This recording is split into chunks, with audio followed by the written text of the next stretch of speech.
இப்ப நம்ம globally face பண்ணக்கூடிய ஒரு பிரச்சனைன்னு பாத்தீங்கன்னா கிளைமேட் சேஞ்ச் தாங்க. COP30ங்கிற ஒரு மீட்டிங் வந்து பிரேசில்ல நடக்குதுங்க. அங்க பாத்தீங்கன்னா பிரேசில் மக்கள் ரொம்பவே கொந்தளிச்சு ஆர்ப்பாட்டம் பண்றாங்க.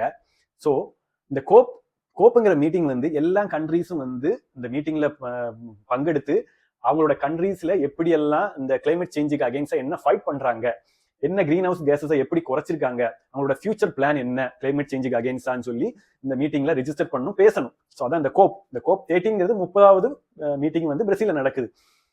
இப்போ நம்ம எல்லா கண்ட்ரிலையும் இந்த கிரீன் ஹவுஸ் கேசஸ் இருக்குங்க. இந்த carbon di oxide, methane cases தான் கிரீன் ஹவுஸ் கேசஸ் சொல்றோம். ஸோ இந்த கேசஸை நம்மளும் ஒரு ரீசன் தான், நம்மளும் இதை நிறைய யூஸ் பண்றோம். நம்ம வாகனம், வண்டிகள், காரு, பைக்கு யூஸ் பண்ணும்போது அதுல இருந்து நிறைய புகை வருது. நம்ம ஆயில் பைக்கு யூஸ் பண்ணும்போது நிறைய புகைகள் போகுது. அப்புறம் ஃபேக்டரி, சிமெண்ட் ஃபேக்டரி, அப்புறம் மெட்டல் ஃபேக்டரிலாம் வந்து நிறைய மறுபடியும் போக அவங்க ஃபேக்டரியில இருந்து போகுது. நிறைய குப்பைகள் எரிக்கிற மூலமா நிறைய இது போகுது, பிளாஸ்டிக்லாம் எரிக்கிற மூலமா. ஸோ இது எல்லாமே ஒரு கலெக்டிவ் ரீசன் தான். நம்ம எல்லாருமே இதுக்கு ஒரு ரீசன் தான் இந்த கேஸுக்கு. ஸோ இப்போ இந்த கேஸ் வந்து என்ன பண்ணும்னா, சூரியன்ல இருந்து பொதுவா ஒரு சிம்பிளா சொல்லணும்னா, சூரியன்ல இருந்து நிறைய கதிர்வீச்சுகள் பூமிக்கு வருதுங்க. ஒரு 10 கதிர்வீச்சுகள் வரும்னா முன்னாடி எல்லாம் பாத்தீங்கன்னா ஒரு 7 கதிர்வீச்சுகள் திரும்பி போவாங்க ஸ்பேஸுக்கு. ஒரு 3 கதிர்வீச்சுகள் நார்மலா இந்த இடத்துல இருக்குங்க. இந்த கேஸ் வந்து ட்ராப் பண்ணி வச்சிருக்கும். ஆனா இப்ப ரீசெண்டா பாத்தீங்கன்னா நம்ம மக்களுடைய அந்த யூசேஜ் காரணமா இந்த கிரீன் ஹவுஸ் கேசஸ் அதிகமா இருக்கனால இப்போ ஒரு 10 கதிர்வீச்சு வருதுன்னா திருப்பி ஒரு 3 கதிர்வீச்சு தான் திருப்பி போகுது சன்னுக்கு. மீதி 7 இல்லைன்னா 6 கதிர்வீச்சை இந்த கேசஸ் வந்து ட்ராப் பண்ணி எப்படி வச்சிருக்கு. அப்போ எர்த்ல ஹீட் ரொம்ப அதிகமா இருக்குது.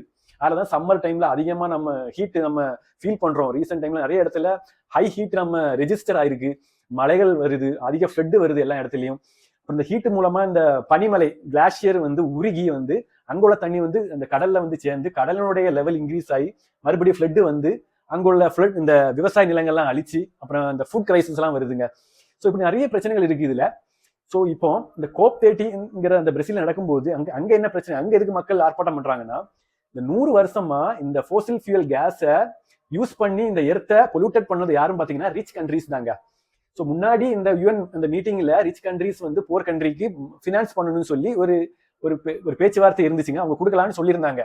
ஆனா இப்ப பாத்தீங்கன்னா அவங்க டினே பண்றாங்க, கொடுக்க மாட்டேங்காங்க. ஏன்னா அவங்க அதுக்கு நிறைய ரீசன் ஆர்டிகல்லாம் என்ன சொல்றாங்கன்னா, அவங்களுக்கு டொமஸ்டிக் ப்ராப்ளம், அந்த ரிச் கண்ட்ரிக்கு டொமஸ்டிக்லயே நிறைய ப்ராப்ளம் இருக்கு, நிறைய பாலிசி, அவங்களுக்கே நிறைய மணி அவங்க தேவை. அப்புறம் அவங்க இந்த கிரீன் எனர்ஜி எல்லாம் கொண்டு இந்த ரினியூவபிள் எனர்ஜி எல்லாம் கொண்டு வந்துட்டாங்கன்னா அவங்களோட ஆயில் ரெவன்யூ குறையலாம், அதுக்கு பயப்படலாம். ஸோ அதனால அவங்க அதுக்கப்புறம் அவங்க அந்த புவர் கண்ட்ரிக்கு மணி கொடுக்கும்போது ஃபினான்ஸ் பண்ணும்போது புவர் கண்ட்ரி அதை எஃபெக்டிவா யூஸ் பண்ணுவாங்களான்னு தெரியல, அது ஒரு டவுட். ஸோ அப்படி ரீசன் நிறைய இருக்குங்க.